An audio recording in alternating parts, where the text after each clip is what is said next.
El Instituto de Salud Pública informó que la influenza adelantó en casi 2 meses su circulación, por lo que los expertos prevén un complejo invierno. Para hablar del tema y otras de la contingencia, las cifras de la pandemia, por ejemplo, nos acompaña la doctora Susan Bueno, académica de la Universidad Católica, investigadora del Instituto Milenio de Inmunología e Inmunoterapia. Doctora Bueno, bienvenida a Canal 24 Horas, ¿cómo le va? Muchas gracias, Andrés, por la invitación a participar en su programa. A ver, doctora, ¿cómo está viendo estas cifras que mostraba el ISP respecto a la influenza, esto que se ha adelantado 2 meses en su llegada? ¿Cómo está viendo el panorama respecto a este virus?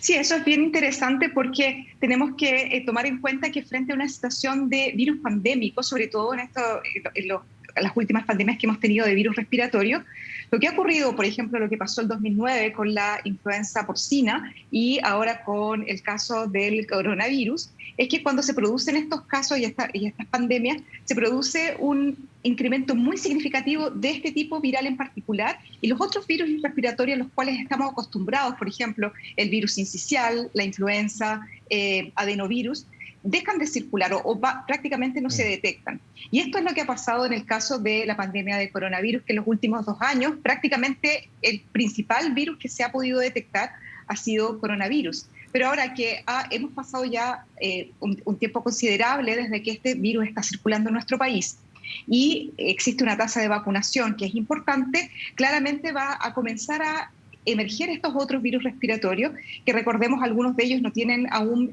vacuna disponible, como en el caso del virus sincicial y el virus influenza, que es un virus que nos acompaña año a año en los brotes epidémicos invernales, claramente va a comenzar a circular. Sí. Ahora, no es la típica ola que nosotros vemos en los meses invernales, sino que claramente la influencia de coronavirus está justamente modificando un poco los patrones de aparición de estos virus, pero se esperaría que en los meses invernales comenzarían nuevamente a circular estos virus que nos han acompañado durante décadas en nuestro país. Sí, ¿amerita en este escenario, doctora, adelantar la vacunación, el famoso plan de invierno que cada año se aplica? Bueno, en el caso de influenza, recordemos que es un virus que tiene vacunas y que tenemos que vacunarnos año a año, dado que va cambiando la cepa o la variante que va circulando en cada uno de los brotes epidémicos. Y justamente la vacunación con influenza es uno de los elementos que permite prevenir los casos también más graves de esta enfermedad, considerando también que tenemos la cocirculación de coronavirus y que, si bien están bajando los casos, todavía está presente y en altas cantidades la variante Omicron de coronavirus. Claramente todo lo que signifique prevención, ya sea de vacunas para coronavirus o vacunas de influenza, es una estrategia apropiada, porque lo que no queremos justamente es que aumente significativamente los números de casos que puedan finalmente terminar saturando los sistemas de salud, que es lo que hemos visto con coronavirus y lo que se ha visto también antes de coronavirus con estos virus respiratorios cuando se producen casos muy elevados durante los meses fríos, como el caso de influenza y el virus sincicial. ¿Sí cree usted que no ameritaría en este cuadro adelantar ese plan? Yo creo que en el caso de la vacuna de influenza, claramente es una estrategia que se tiene que justamente evaluar. ¿Ya? Porque estamos en un proceso también, recordemos, de vacunación de otro virus respiratorio, una campaña que está desplegada ya prácticamente más de 1 año, y justamente en términos de recursos y en términos de población que se tiene que vacunar, es una estrategia que obviamente tiene que tomar el Ministerio de Salud, pero justamente la prevención de infecciones respiratorias con vacunas que están disponibles siempre va a ser una estrategia apropiada para prevenir estas olas tan importantes de casos. Porque lo vimos el año pasado en el proceso de vacunación de la influenza, que también coincidió también con la vacunación contra el coronavirus, y ahí había que esperar una cierta cantidad de días, no podía administrarse. Cambiaba un poco la periodicidad del suministro de vacunas respecto a una persona, entre comillas, normal. Digo, sobre todo los grupos en que es más complejo el tema de la influenza.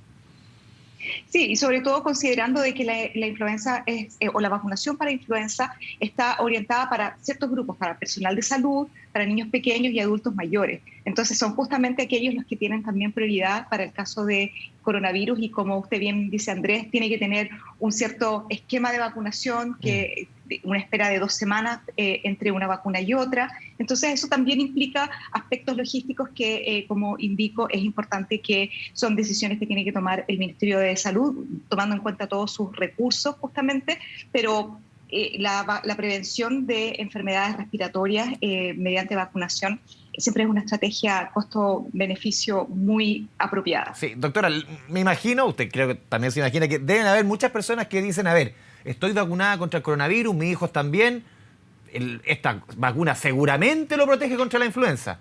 No. No, eso no es así, y eso es muy importante dejarlo en claro. Las vacunas tienen la capacidad de ser específicas para inducir inmunidad contra el virus en particular, contra lo que están diseñados estas vacunas. Actualmente las vacunas que protegen contra el coronavirus contienen los elementos que son solamente de coronavirus, no de otros virus. Eventualmente podrían tener una reacción cruzada con otro tipo de coronavirus que pudiesen ser muy parecidos, pero no con virus tan distintos como es la influenza. Por lo tanto, es importante tener en cuenta de que son vacunas distintas y que se tienen que aplicar ambas, y no la vacuna de influenza tampoco va a producir una prevención contra coronavirus.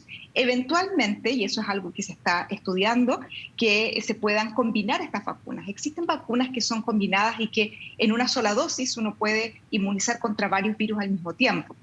Pero eso, recordemos, estamos en una pandemia, en una enfermedad que es relativamente reciente, y por lo tanto los diseños de vacunas que se denominan multivalentes, en este caso polivalentes, están aún en desarrollo y aún no, de hecho no están disponibles para poder ser aplicadas de manera masiva a la población. Sí. Doctora, ¿se puede identificar un virus del otro? ¿Es muy complejo la sintomatología? En términos de sintomatología, hay síntomas que pueden justamente confundirse en términos de malestar general, fiebre, compromiso respiratorio, pero a nivel de diagnóstico sí efectivamente se pueden discriminar, ya sea por un test rápido o también por la metodología de PCR y otras técnicas que están disponibles a nivel de, digamos, de los servicios de salud pública, para poder identificar la presencia, por ejemplo, de influenza.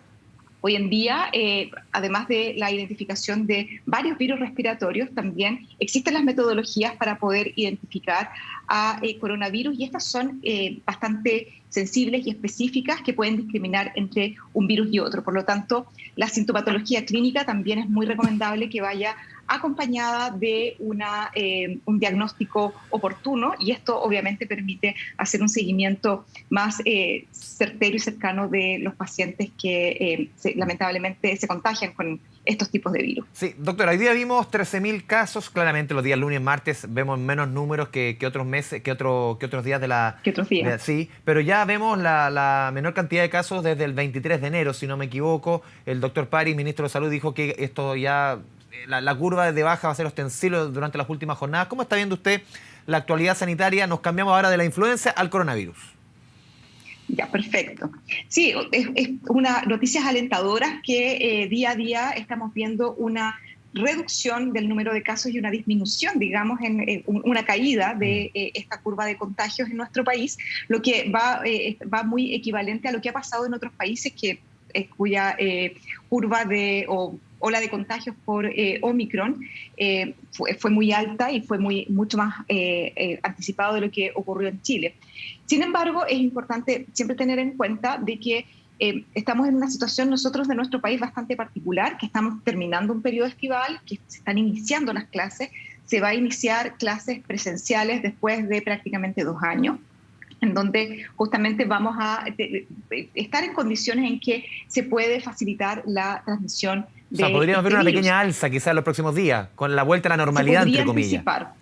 Se podría anticipar, pero por eso es tan importante que, para que esto no ocurra, además de tomar todas las medidas de prevención del contagio y adherirse a la vacunación, sobre todo a los niños y a los profesores y a todos los que vamos a estar en contacto con los estudiantes, estar al día con las vacunas, aplicarse las dosis de refuerzo que son recomendadas y, por supuesto, seguir ocupando todas las medidas de prevención del contagio, especialmente la mascarilla. Y en ese punto, Andrés, yo quiero enfatizar en algo que es súper relevante. El hecho de la mascarilla no solamente nos previene el contagio con coronavirus, sino que también de otros virus respiratorios. Como mencionaba anteriormente, hay varios virus respiratorios que causan enfermedades bastante severas en adultos mayores y en niños pequeños que aún no tienen vacuna, pero que la mascarilla es una metodología que puede prevenir y reducir el contagio. Por ejemplo, el virus sincicial, el metaneumovirus humano, el virus para influenza, que son virus que también son virus respiratorios, que se transmiten de la misma manera que influenza y que coronavirus, y que la mascarilla y el lavado de manos, el distanciamiento físico también aplican para la prevención de estas enfermedades. Y lo quiero enfatizar porque lo que mencioné anteriormente, hemos pasado prácticamente 2 años en que ha habido restricciones, ¿verdad? Ha habido cuarentena, niños que no han ido normalmente al colegio, y actualmente vamos a entrar en una situación de mayor normalidad, si lo queremos decir. Esto va a significar que también van a aparecer otros virus respiratorios que no han estado presentes en los últimos 2 años, y que esto también podría traer olas de infecciones respiratorias importantes en el invierno. Por eso es súper fundamental seguir tomando todas las medidas de prevención, la vacunación para las vacunas que están disponibles, por supuesto, las medidas de prevención del contagio y también el distanciamiento físico y la higiene, desinfección de superficies, todo lo que sea necesario para prevenir la transmisión de estos virus. Sí, doctora, por último se me había quedado una pregunta en el tintero respecto a la influenza. Claro, habíamos estado conversando respecto a cómo se adelantó este brote, 2 meses, de acuerdo a las cifras del ISP, la llegada de la influenza, pero también vimos el año pasado que en el caso del sincicial, no sé si esto tiene alguna explicación a su juicio, el caso del sincicial fue al revés. En el caso de los niños más chiquititos, me tocó sufrirlo en particular con mi hija chica, se retrasó. Es decir, generalmente el sincicial estaba acostumbrado en meses de junio, julio, Correcto. Y comenzó un brote fuerte en agosto, septiembre, más tirado para la primavera. ¿Tiene alguna explicación o sencillamente aquí el coronavirus desordena todo el panorama, el calendario de virus? Claro, no solamente, súper bien, no solamente el coronavirus justamente también genera una alteración completa, digamos de alguna manera, en los ciclos de aparición de estos virus respiratorios, porque es un virus muy prevalente que está presente en muchas personas en nuestra población durante los últimos 2 años, pero también hay que tener en cuenta que no solamente el hecho de que esté circulando y que las personas estén contagiadas con este virus, sino que la actitud que nosotros tenemos que tomar frente a una pandemia, que es restricción de movimiento, y de hecho durante el invierno del año 2020 también tuvimos, recordemos, cuarentenas y restricción, teletrabajo, no habían clases presenciales, y cuando partimos en septiembre aproximadamente, un clima más apropiado para poder empezar a hacer más actividades, se empezaron a levantar algunas restricciones, ¿verdad?, de movilidad. Esto claramente comenzó a hacer que la gente se acerque, y para que los virus puedan circular y puedan aparecer y puedan diseminarse, necesitan tener personas entre las cuales contagiarse. Y eso justamente empezó a aparecer esta mayor como contacto entre personas, porque se empezaron a levantar las restricciones y comenzaron a aparecer nuevamente estos virus, y lamentablemente, como usted dice, empezaron a afectar a los más chiquititos, que son los que tienen los cuadros más severos del virus sincicial. Sí, doctora Susan, bueno, como siempre, muchas gracias por su buena disposición con Canal 24 Horas. Un abrazo. Muchas gracias, Andrés, y todos a cuidarnos. Que estén muy bien. Chao.